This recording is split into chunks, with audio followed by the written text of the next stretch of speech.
Jonathan Cox is Battalion Chief for CAL FIRE's Northern California region. He's with us from Redding. Good morning, Chief Cox. How are you? Good morning. Thank you.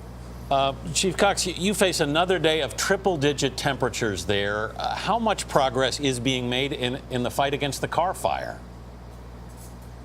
Yes, the Carr fire, we're cautiously optimistic that the progression into the city of Redding, the very highly populated area, has slowed and, if not, stopped. And that's been just our #1 priority, is all these areas that are populated and have structures to get the fire to stop there.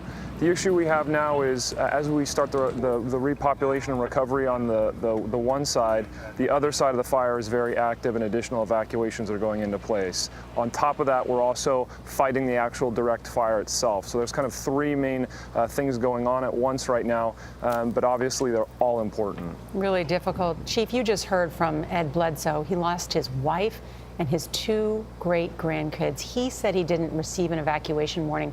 How are you warning people to evacuate? Yeah, so the way it works is on these days, we have air attack in the sky who's looking down and seeing the progression of this fire.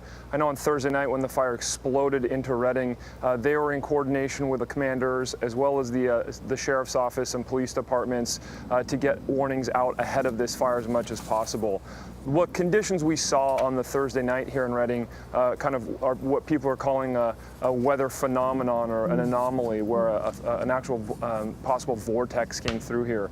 And that's literally fire behavior that we have not experienced or seen or witnessed in a generation here in Northern California. And unfortunately, you know, it tears at firefighters' hearts to obviously have any loss of life or injuries. I've heard stories of firefighters bringing family members out and having the windows of their car explode from the conditions that were out there. So the #1 priority for us is always getting people out as quickly as possible, and it always breaks our heart when we can't get everybody out. Chief, the New York Times reports this weekend that since 2012, there has not been a month without a wildfire burning. Given the fact that you have 12,000 firefighters fighting 9 fires, do you have the resources you need given the unprecedented and unrelenting nature of these fires? Yeah, so, you know, we call this the new normal in California, and we've seen larger and more destructive fires year over year, and unfortunately this year doesn't look to be any different. And we see these surges or these sieges coming through the state. We have 150 additional engines coming in from other states right now, and we put them in places where the priorities are, and we have the ability to draw from National Guard as well. So unfortunately this new normal is kind of upon us in California. More deadly, more destructive fires more often.